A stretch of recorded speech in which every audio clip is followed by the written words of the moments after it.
지금부터 또 세 분의 형제자매 간증 시작하도록 하겠습니다. 예배 시간, 간증 시간은 하나님을 기뻐하는 시간이고 축제의 시간인 줄 믿습니다. 우리가 좀 격려하는 박수, 기쁨의 박수, 올 가을에 정말 주님께서 이렇게 교회 가운데 주신 열매들을 그런 격려하는 박수, 또 감사하는 박수 드리도록 하겠습니다. 우리 유은정님 나와주세요.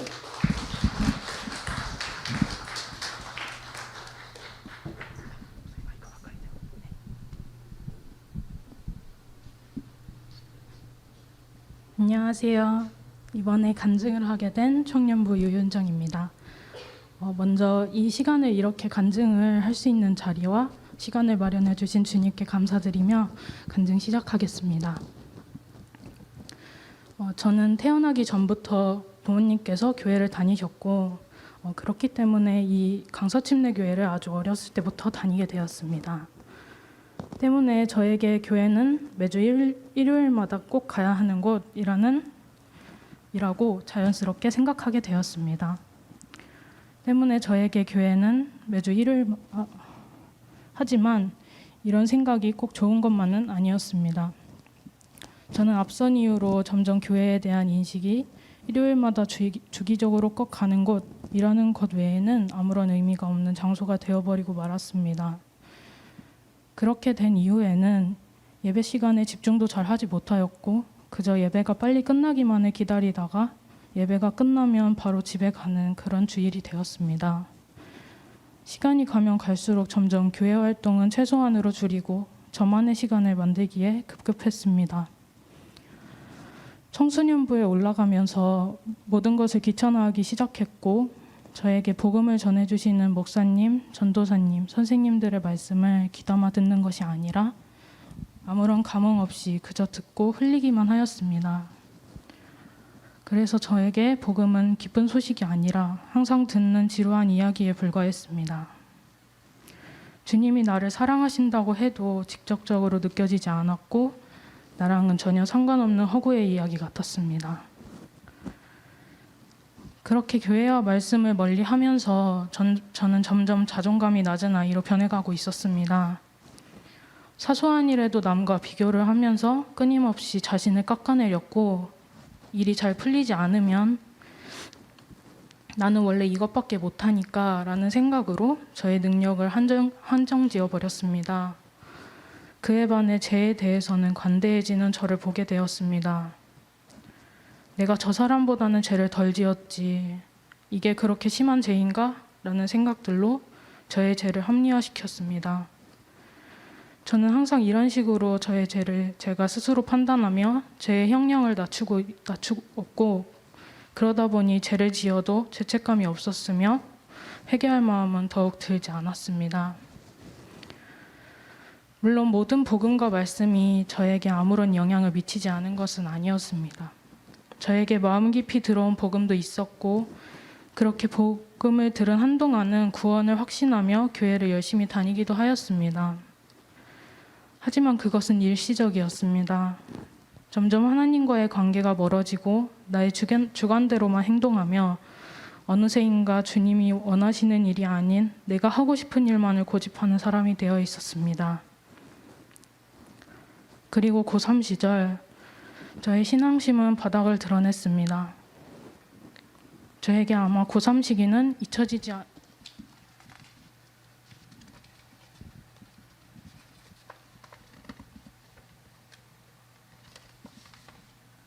잊혀지지 않을 만큼 심리적으로 굉장히 힘들던 시기였습니다. 고3으로 올라가던 겨울방학 시기에 엄마가 폐암에 걸렸다는 소식을 접하게 되었습니다. 당시 입시라는 부담감을 가지고 있던 저에게 이러한 소식은 더 큰 부담감과 두려움으로 다가오게 되었습니다. 당장 해야 할 일도 많은데 아무것도 손에 잡히지 않았고 또 한편으로는 엄마가 혹시 잘못되는 것은 아닌가 하는 생각에 매일을 두려움에 떨고 있었습니다. 그리고 이러한 상황은 주님에 대한 원망으로 바뀌기 시작했습니다. 저는 왜 주님이 나에게 이렇게 힘든 고통을 주시지? 라고 생각하며 반항하기 시작했습니다. 교회에 나가서 찬양을 부를 때나 말씀을 들을 때, 기도를 할 때 등등 그럴 때마다 계속 눈물이 나올 것 같았고 그런 제 자신의 나약함이 싫어 교회 나가는 것이 싫어졌습니다. 하지만 그렇게 주님을 의지하는 것이 아니라 나 홀로 그 힘듦을 견디려고 애쓰다 보니 겉으로는 멀쩡한 척하고 있어도 속은 다 망가져가는 느낌을 받았습니다. 김세창 목사님과 많은 청소년부 선생님들께서 항상 그런 저에게 주님의 말씀을 전해주셨지만 그럴 때마다 저는 말씀은 뒷전으로 하고 어떻게든 그 힘든 상황을 저 혼자 이겨내려고 애를 썼습니다. 이렇게 저의 청소년 시절은 하나님과의 관계가 미처 회복되지 못한 채로 끝이 나게 되었습니다. 저는 이후 청년부에 올라오게 되었고 청년부에 올라오면서 정창욱 목사님께서 복음반을 시작하신다는 말을 듣게 되었습니다. 아직 하나님과의 관계가 회복되지 않았고 속마음은 매우 힘들었던 와중에 복음반 소식은 이번 복음반을 통해 힘들었던 마음의 부담감이 해소되지는 않을까, 내가 이렇게 힘든 이유가 내 안에 주님이 계시지 않기 때문인가 하는 마음들로 복음반을 듣기 시작했습니다. 복음반을 시작하면서 많이 놀랐던 것은 이전까지의 저의 행동이나 생각이 잘못되었음을 정확한 근거로 다시금 알게 되었던 것입니다. 이전까지는 그저 안일하게만 생각했던 나의 죄에 대해 다시 한번 생각하게 되었고 내가 지은 죄가 그 당시 최고 형벌이던 십자가형과 맞먹는 큰 죄를 지은 죄인임을 깨닫게 되었습니다. 그리고 그것을 생각하며 이렇게 큰 죄를 지은 나를 위하여 하나님께서 아들을 대신 십자가에 못 박히게 하실 만큼 나를 사랑하신다는 것을 느끼며 여태까지 하나님을 원망했던 제 자신이 너무 부끄러워졌습니다. 그렇게 다시 한번 저를 돌아보게 되었습니다. 저는 여태까지는 자기 중심적으로만 살아왔었습니다. 항상 나의 이익만을 생각하였고 내가 원하는 것을 했으며 내가 인정받기를 원했습니다. 그래서 항상 남과 비교를 했으며 열등감에 빠져 있었습니다. 하지만 복음반을 통해 이러한 것들은 다 쓸모없는 짓이라는 것을 느끼게 되었습니다. 완전하지도 않은 내가, 쇳덩어리인 내가 중심이 된다면 결과는 안 봐도 뻔하기 때문입니다. 그리고 실제로도 여태까지 내가 중심인 생활을 하며 겉으로는 멀쩡한 척해도 속은 썩어가는 저를 직접 확인할 수 있었기 때문입니다. 그렇기에 완전하신 주님만이 나의 주인이심을 다시 느끼게 되었습니다. 그리고 회개 기도를 드렸습니다. 여태까지 제 마음대로 살고 저를 위해서만 살아놓고 주님을 원망만 했던 저를 용서해 주세요. 그럼에도 불구하고 저에게 무한한 사랑을 부어주셔서 감사합니다. 이제는 제 멋대로 행동하는 것이 아니라 주님과 함께 동행하는 삶을 살도록 주님 도와주세요. 주님 품으로 돌아가겠습니다. 나의 주인이신 예수님께서 나의 모든 죄를 대신하여 십자가에 못 박혀 죽으시고 3일 만에 부활하신 사실을 믿습니다. 고린도후서 5장 15절 말씀, 그가 모든 사람을 대신하여 죽으심은 살아있는 자들로 하여금 다시는 그들 자신을 위하여 살지 않고 오직 그들을 대신하여 죽었다가 다시 살아나신 이를 위하여 살게 하려 함이라. 이 말씀처럼 이제는 내가 다시는 나 자신을 위하여 사는 것이 아니라 오직 나를 대신하여 죽었다 다시 살아나신 예수님을 위하여 살 것임을 고백합니다. 이제는 저의 생활 속의 모든 부분을 주님이 건드려 주시기에 어떠한 힘든 일이 있어도 주님께 의지할 수 있으며 그것들을 주님께서 해결해 주실 것을 믿게 되었습니다. 또 엄마가 암투병을 이겨내시고 극복하시는 모습을 지켜보게 하심으로 주님께서는 저에게 어떠한 시련도 견뎌낼 수 있다는 것을 알게 해주셨습니다. 그 후 이전까지 엄마가 말씀해 주시는 묵상 내용을 듣는 둥 마는 둥 했던 제가 엄마와의 교제를 즐거워하는 변화를 겪게 해주시고 아픈 와중에도 찬양을 부르며 즐거워하던 엄마를 이해 못하던 제가 엄마와 같이 찬양을 부르는 딸이 되게 변화시켜 주셨습니다. 그리고 더 이상은 지루하고 의무감에 의해서만 들었던 예배는 매일 기다려지고 묵상하게 되는 말씀이 되었습니다. 여러 사람들과 교제하는 것에 즐거워졌고 행복과 슬픔을 나누는 것이 자연스러워졌습니다. 무작정 그 사람을 질투하고 시기하는 마음보다는 그 사람을 사랑하고 섬기려고 노력하는 사람이 되었습니다. 이 모든 것 주님이 하셨습니다. 앞으로도 주님이 받을 자격 없는 저에게 대가 없이 주신 은혜 잊지 않고 하나님 항상 주님과 동행하는 삶을 살아가도록 노력하겠습니다. 감사합니다.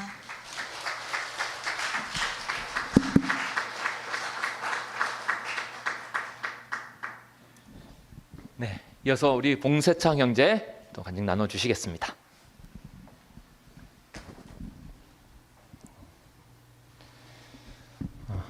안녕하세요. 청년부 예수님의 아이들 목장 봉세창 형제입니다. 저는 2008년 1월 강원도 홍천에서 예수님을 믿게 되었습니다. 홍천에 있던 이유는 강원인력개발이라는 기숙사형 직업훈련학교에서 2년간 취업 준비를 하고 있었기 때문입니다. 당시 저는 2년제 대학을 나와 편입에 2번 실패하고 직업훈련을 받고 있던 터라 여러모로 많이 힘들 때였습니다. 특히 미래에 대한 불안감이 컸습니다. 하지만 예수님이 저를 찾아와 주신 후로 흑백 텔레비전 같던 제 삶은 컬러 텔레비전처럼 선명하고 아름다운 색으로 변했습니다. 저희 가정은 불교를 믿는 가정이고 아버지께서 기독교를 싫어하셔서 군대 가기 전까지 어렸을 때 동네 형 따라 교회에 가서 한번 예배드린 것이 전부였습니다. 기독교 배경이 전혀 없던 저는 예수님을 만나기 전후가 분명했습니다. 예수님을 믿은 그해 여름에 선교한국대회를 참여하게 되어 하나님 나라의 완성은 주님이 직접 이루시는데 우리를 그 가운데 끼워주시기만 한다면 그것만큼 좋은 것이 없다는 어떤 선교사님의 강의를 듣고 열정이 가득 찼습니다. 2008년 겨울 서울로 취업을 하게 되었습니다. 교회는 마포구 합정동에 있는 양화진 선교사 묘원을 관리하는 100주년 기념교회를 출석하기 시작했습니다. 100주년 기념교회는 참 좋은 교회였습니다. 예배 때 선포되는 말씀도 성경 중심이었고 교회 운영도 투명해서 한국교회가 비판받는 부분에서 자유로운 좋은 교회였습니다.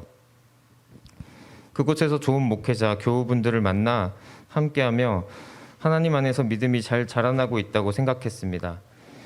하나님과 저와의 관계는 더욱 친밀해졌고 궁극적으로 예수님께 초점이 맞춰져 가며 성경 속 인물들이 왜 그렇게 행동했는가에 대해 점점 이해하게 되었고 성경의 말씀들은 정말 살아있는 제 삶 속에서 실제가 될 수 있다는 확신이 강해졌습니다.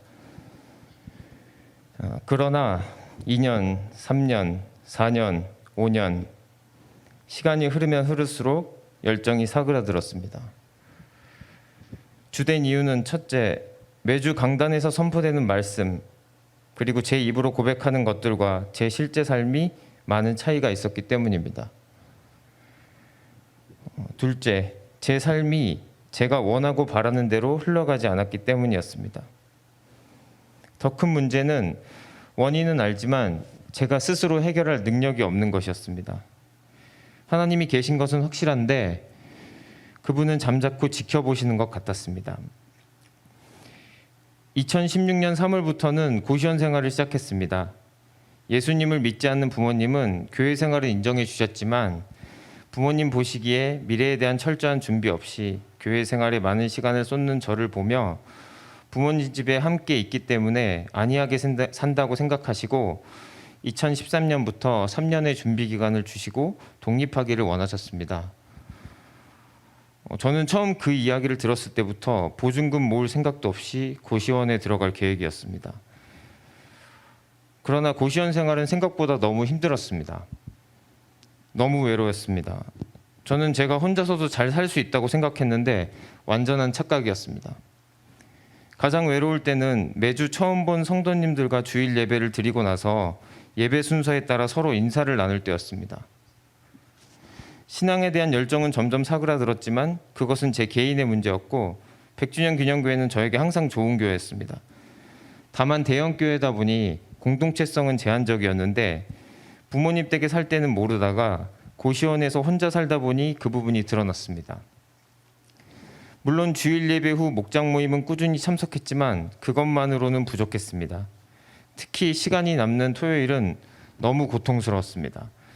바로 그때 당시 직장 동료가 지나가듯 해준 이야기가 생각났습니다. 우리 교회 청년부의 공동체성이 좋으니 나중에 한번 와보라고. 저는 그분께 연락을 드려 토요일 청년부 예배에 참석하게 되었고 그것이 강서침례교회였습니다. 당시 토요일 청년부 예배에서는 예수님짤이라는 교재를 가지고 강의가 진행되고 있었습니다. 청년부 정창훈 목사님은 콩자루 교회, 매주교회 이야기를 들려주셨습니다. 교회는 주일 예배를 마치면 콩자루에 담긴 콩을 붓듯이 개별적으로 흩어져서 신앙생활하는 것이 아니라 삶을 공유하며 매주처럼 끈끈하게 하나가 되어야 한다는 것이었습니다. 막대기 신앙에 대해서도 들었습니다. 공동체 없이 하나님과 나만의 수직적 관계만 있는 신앙생활은 성경에서 이야기하는 신앙생활이 아니라고 하셨습니다. 저는 제가 힘든 이유에 답을 찾았다고 생각하고 주중에 정 목사님과 만나 강서침례교회로 오고 싶다고 말씀드렸습니다. 목사님은 오는 건 좋은데 오기 전에 지금 속한 공동체에 솔직히 말씀드리고 축복받고 기도받고 오라고 하셨습니다. 그래서 저는 당시 100주년 기념교회에 속했던 목장 식구, 목사님 몇몇 지체에게 말씀드리고 축복받으며 2016년 3월 말부터 강서침례교회에서 신앙생활을 시작하게 되었습니다. 강서침례교회에서 4주 새가족 과정을 마치고 10주 과정의 복음반을 진행했습니다. 복음반을 하면서 저는 입으로 예수님이 주인이라고 고백하지만 제 인상의 진짜 주인은 저라는 사실을 알게 되었습니다.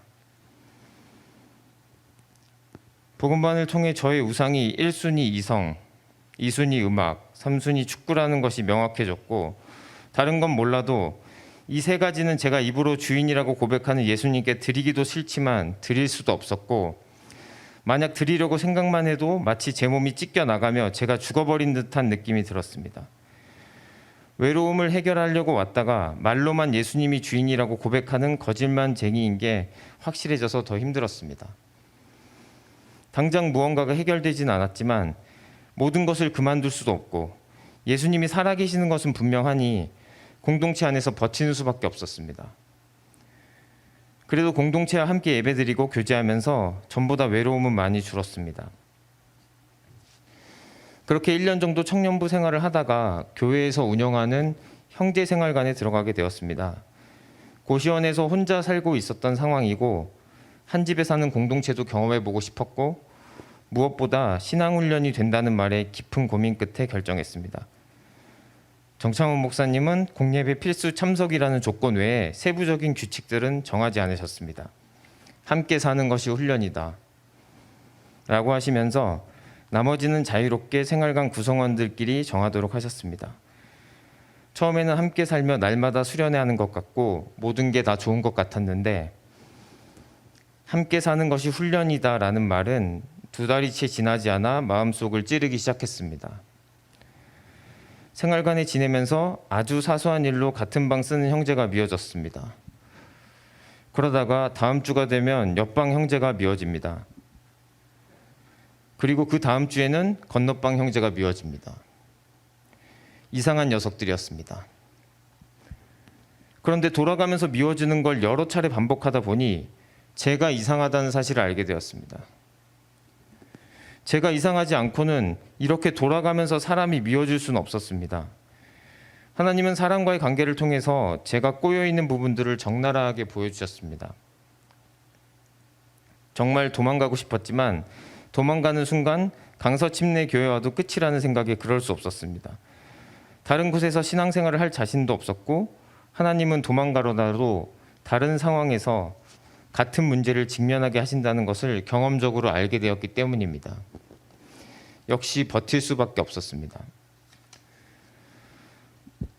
2018년 가을 청년부 이용복 형제가 혼수 상태로 중환자실에 입원했다는 사실을 알게 되었습니다. 영복이는 저와 동갑내기 친구로 2019년 1월에 카렌 선교여행을 함께 가려고 준비하고 있었습니다.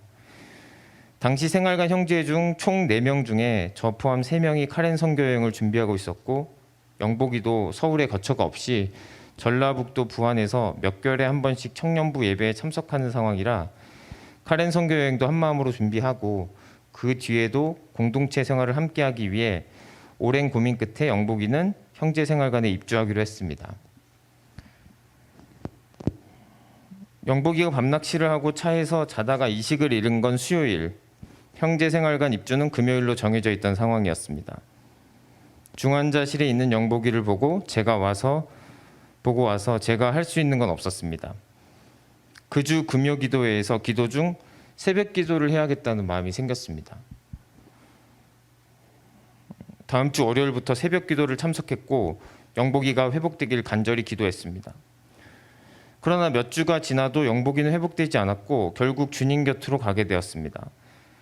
많이 힘들었지만 영복이를 통해 영복이의 가족을 어루만지시고 공동체를 회복시키시고 부활 소망을 품게 하시는 하나님을 경험하며 슬픔을 이겨낼 수 있었습니다.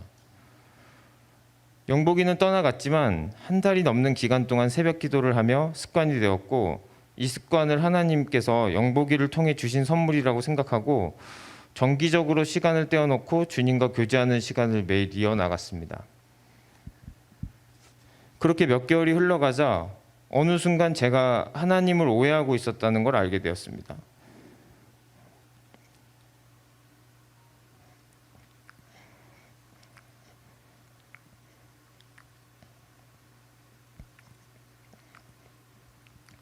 그 전까지 저는 하나님을 만물을 지으신 창조자이자 전지전능한 능력자로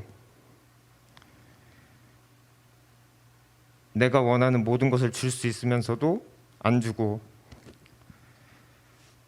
내가 고통스러워하는 것을 지켜만 보고 있고 정말 상태가 안 좋을 때는 하나님이 내가 고통스러워하는 것을 즐기신다고 생각했습니다. 그러나 그런 게 전혀 아니었습니다. 말씀과 기도를 통한 하나님과의 교제가 꾸준히 이어지자 저는 성경에서 이야기하는 하나님의 사랑이 직접적으로 느껴지기 시작했습니다. 마태복음 10장 29절에서 31절 참새 2마리가 한 아사리온에 팔리지 않느냐 그러나 너희 아버지께서 허락하지 아니하시면 그 하나도 땅에 떨어지지 아니하리라 너희에게는 머리털까지 다 세신 바 되었나니 두려워하지 말라 너희는 많은 참새보다 귀하니라 사람의 머리카락 개수가 개인별 차이는 있지만 10만 개 내외라고 합니다. 이전부터 알고 있었던 말씀이지만 너무 제 마음 깊숙이 다가왔습니다. 아, 하나님은 진짜 다 세셨구나.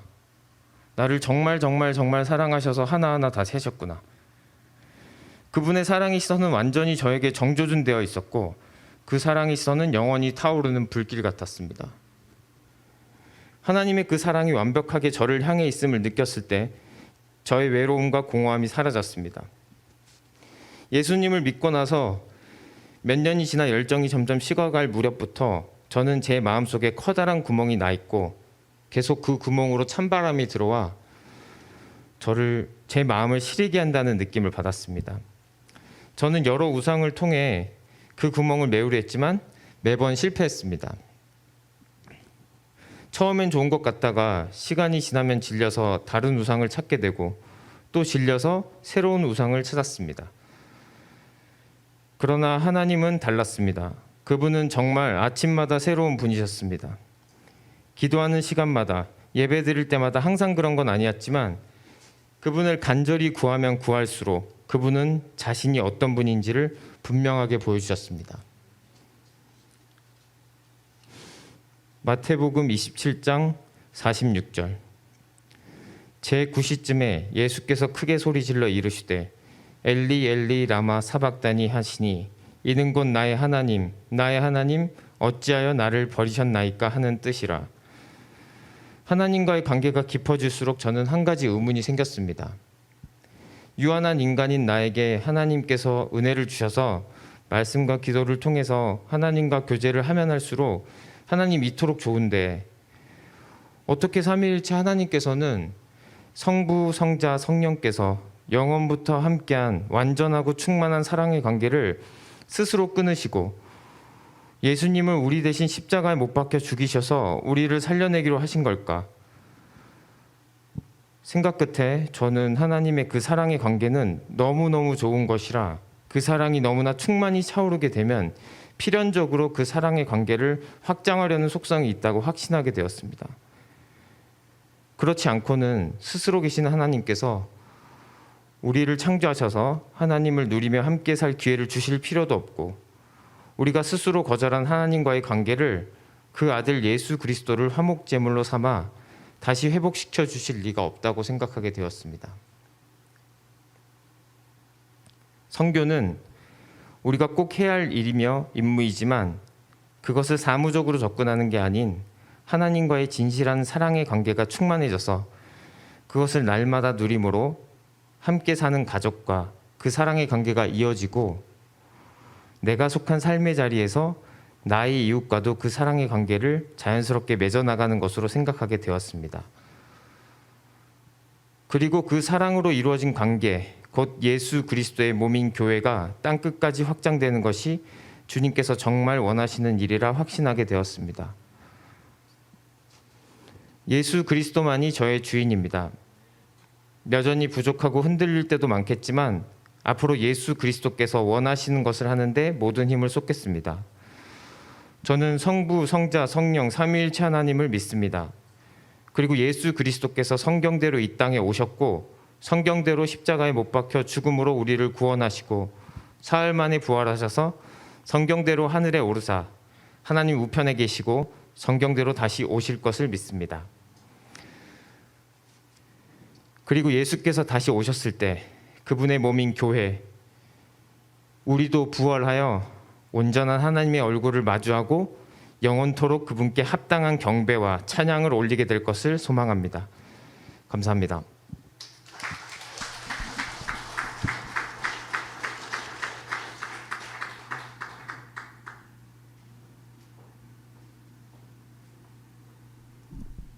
안녕하세요. 이성혜입니다. 하나님께서 이렇게 저를 간증의 자리에 서게 해주셔서 너무 감사드려요. 저는 부산에서 어머니 뱃속에서부터 예배에 다니는 모태신앙으로 태어났습니다.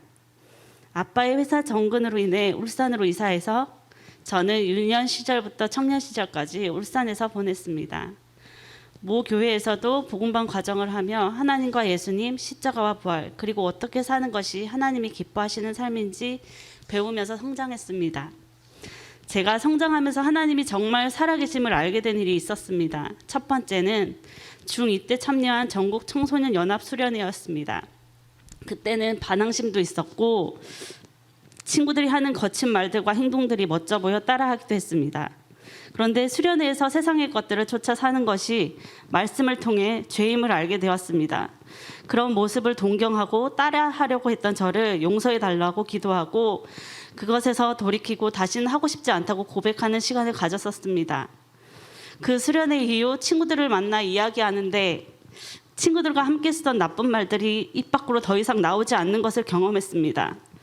그때는 단순히 생각하고 넘어갔는데 하나님이 나의 기도를 들으시고 나를 만지시고 나의 입의 말들을 지킬 수 있도록 하셨음을 고백하게 하셨습니다. 다른 또 하나는 중학생 때 어머니가 갑자기 많이 아프셨습니다.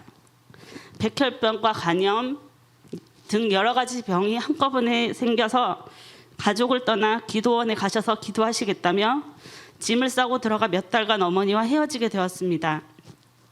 어머니와 떨어진 그 시간이 저에게는 많이 힘들었지만 어머니는 건강하게 돌아오셨습니다. 어떻게 그렇게 크고 위험한 병들이 단번에 치유되었는지 그때는 마냥 신기하고 기뻤습니다.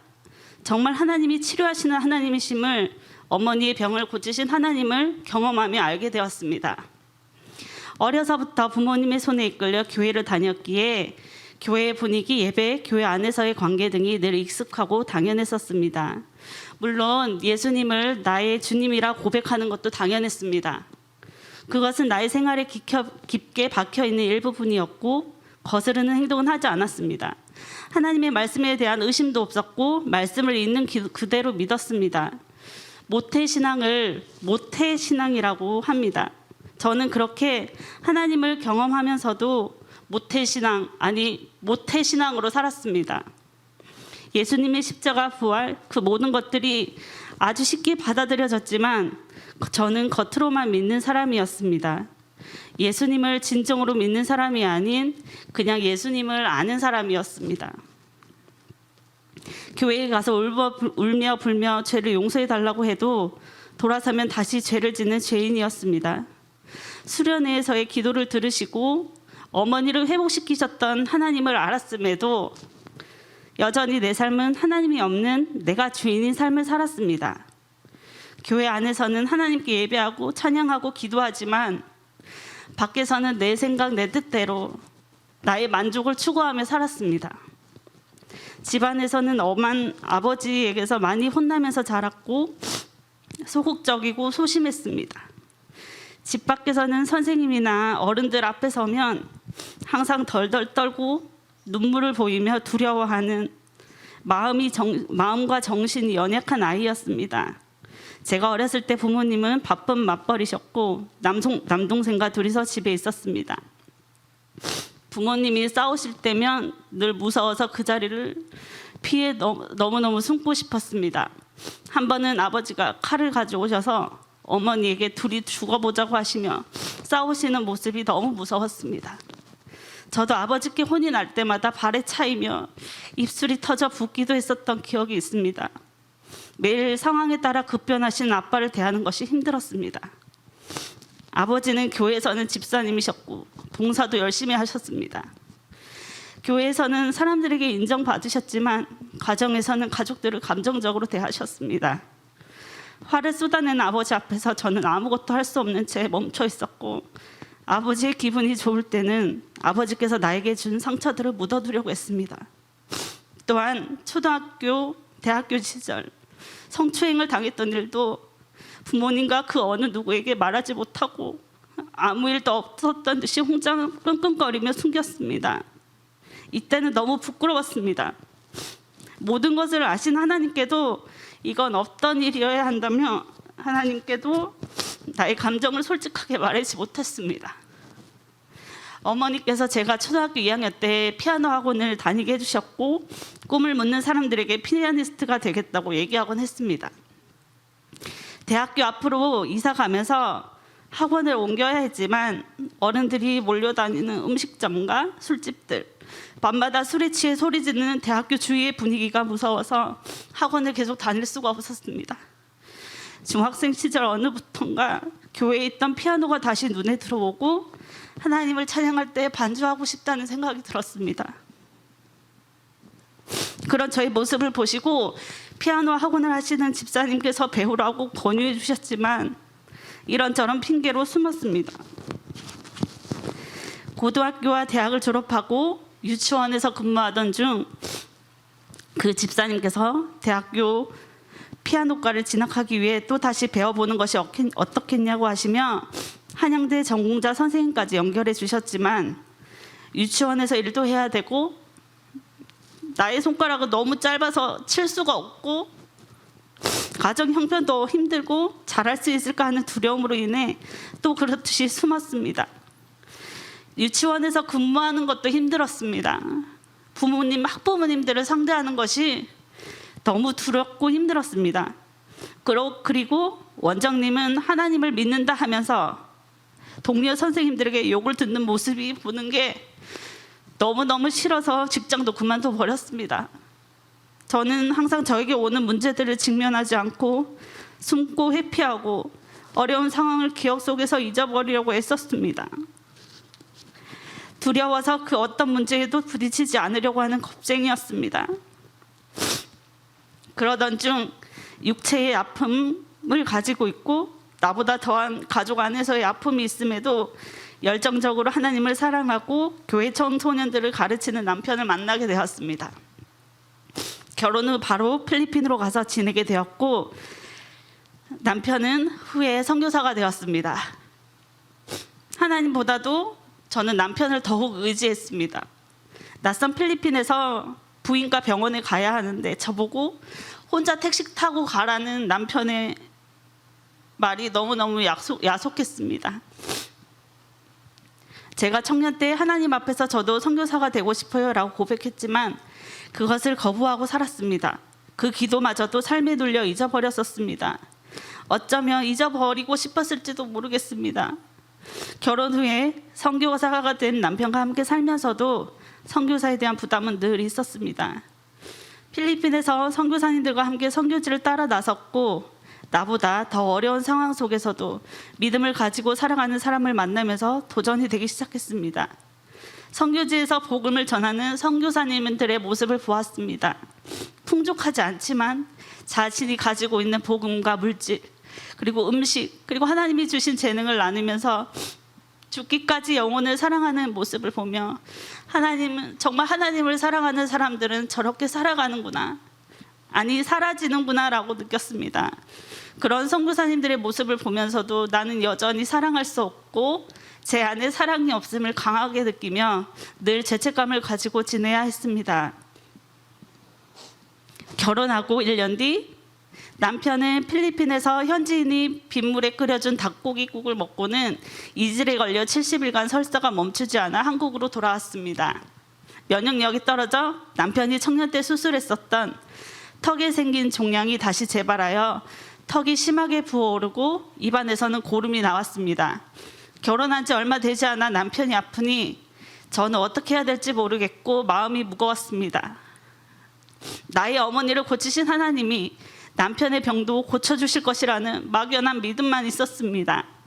한국으로 들어와 병원에서 종양 재발 진단을 받았으니 병원에서 이제 치료 계획을 정해야 하는데 하나님께서는 병원이 아닌 사람을 만나게 하시고 의료 방법이 아닌 하나님의 방법으로 치료하셨습니다. 하나님을 의지하지 않고 남편을 바라보는 저를 하나님만 바라보도록 이끄셨습니다. 결혼한 후 얼마나 많은 이사를 했는지 모릅니다. 대륙을 오가는 이사부터 동네 이사까지 결혼 생활 15년 차에 27번의 이사를 했습니다. 저는 항상 안정적이고 편안한 곳에 정착하고 싶은 마음이 가득했습니다. 그러나 변화되는 것이 무섭고 도전하는 것이 무섭고 회피하고 포기했던 저를 결혼 후 하나님은 계속 급변하는 상황 속으로 몰아가셨습니다. 낯선 환경과 사람들, 그들이 주는 상처와 또한 마음을 다 주고 받기 전에 금방 헤어져야 했던 사람들의 관계 속에서 많이 힘들었습니다. 더 이상 상처받기 싫어서 사람들을 사랑하지 않고 외면했었습니다. 왜 계속 이사해야 되는 상황들을 주시는지 이해가 되지 않았고 어쩔 수 없이 남편을 따라다녔습니다. 마음속 깊은 곳에서는 이런 삶을 거부하고 벗어나고 싶었습니다. 주님의 계획을 알 수가 없었습니다. 남편은 대체 무슨 일을 하려고 이러는 건지, 하나님이 어떤 일을 시키시려고 하는 건지 궁금하고 답답했습니다. 두려움에 남편을 의지하고자 하는 저를 하나님께서는 사람은 의지의 대상이 아님을 확실히 알게 하셨습니다. 내 욕심은 편안을 추구하고 세상의 것들, 사라질 것들을 소유하고 싶어 하지만 이 마음들을 조금씩 오랜 시간에 걸쳐 내려놓게 하셨습니다. 지금 돌아보면 편안하게 살았던 한국의 환경과 부모님의 손길에서 벗어나 이곳저곳 다니게 되면서 어쩔 수 없이 집을 잃고 떠나 방황하며 아파하는 난민들의 마음과 상황을 조금이라도 알게 하시고 그들을 품을 수 있게 하시려는 것이 아니었을까 하는 마음도 듭니다. 또한 사랑할 줄 모르고 사랑 없는 저에게 하나님께서는 4명의 자녀를 주셔서 각각 성향과 성격이 다른 아이들을 사랑하게 하시고 사랑이 무엇인지, 하나님의 마음이 무엇인지 조금씩 알게 하셨습니다. 죄를 지어서 죄인이 아니라 죄인이라서 죄를 짓는다는 것을 모교의 확신반, 선교지 교회에서 확신반, 남편과의 복음반, 그리고 지금 정창훈 목사님과의 복음과의 만남의 시간을 통해서 점점 더 명확하게 알고 깨달아졌습니다. 강서 공동체 안에서 보이는 관심과 배려, 그리고 사랑하는 것을 바라보면서 주님이 저를 항상 사랑하시고 계심과 품으심을 공동체의 형제 자매의 사랑과 나눔을 통해 느끼게 됩니다. 그 안에서 받는 위로가 저를 회복하게 하시고 다친 마음을 열게 하십니다. 목사님께서 전해주시는 하나님의 말씀은 매 시간 저의 심령을 찔렀고 믿는 자가 어떻게 살아야 하는지, 내가 누구이고 어디에 속해 있는 자인지 명확하게 알려주십니다. 목장 안에서의 함께 있는 말씀 통독 시간을 통해서 내가 죄인임을 계속 보여주시고 깨닫게 하시고 회개하게 하십니다. 또한 말씀으로 나를 반석 위에 견고히 세워가시며 내 안에 강한 마음을 주시고 담대케 하십니다. 금요 예배, 수요 예배 반주를 하면서 두려워 숨기만 했던 연약한 저를 세우시고 죄 덩어리인 저희 찬양도 받으시는 하나님의 은혜와 사랑을 경험합니다. 찬양을 통해 죄의 생각들을 사라지게 하시고 성령님의 뜻에 순종할 마음과 힘을 주십니다.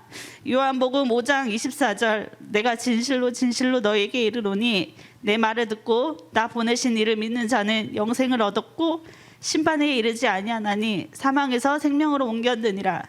십자가와 부활을 통해 나는 죄인이고 하나님은 죄인인 나를 사랑하심을 고백하게 하셨습니다.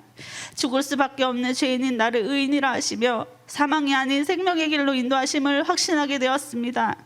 하나님은 도망가고 숨고 포기하는 저를 결코 포기하지 않으시고 끝까지 사랑하셔서 아들이신 예수님을 십자가에 달려 죽으심으로 죄인인 저를 용서하셨습니다. 그리고 부활을 통해 내가 삶의 주인이 아니라 예수님만이 나의 삶의 주인이심을 알게 하셨습니다.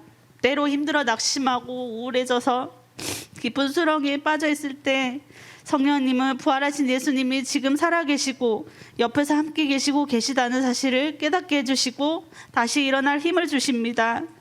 이제는 문제가 두렵다고 회피하거나 도망하지 않고 담대히 나아갈 수 있는 용기를 주십니다. 늘 마음 한켠에 두었던 악기 연주에 대한 갈망에 할 수 있다는 마음을 주셔서 조금 더 배울 수 있었습니다. 다른 사람을 사랑하는 것이 힘들었던 제가 조금씩 그리고 깊이 사랑할 수 있도록 하셨습니다. 누구에게도 말하지 않았던 가슴속 깊은 아픔을 남편에게 말할 수 있었습니다. 아버지가 내게 보였던 행동들로 인한 상처들이 용서와 기도로 바뀌었습니다. 나의 모든 상황을 아시고 모든 문제의 주인은 하나님이심을 고백하게 하십니다. 나를 숨게 하고 문제와 직면하지 못하게 했던 나의 옛 모습은 사라지고 예수님의 보혈에 의지하여 새로운 사람으로 숨지 않고 담대히 살아낼 것입니다. 갈라디아서 2장 20절 내가 그리스도와 함께 십자가에 못 박혔나니 그렇지 이제는 내가 사는 것이 아니요 오직 내 안에서 그리스도께서 사시는 것이라. 이제 내가 육체 가운데 사는 것은 나를 사랑하사 나를 위하여 자기 자신을 버리신 하나님의 아들을 믿는 믿음 안에서 사는 것이라. 나는 죽고 오직 주 예수 그리스도께서 내 안에 사심을 새롭게 내 안에 흐르는 생명이 이전과 다른 새 나를 주심을 믿습니다. 주님이 하셨습니다.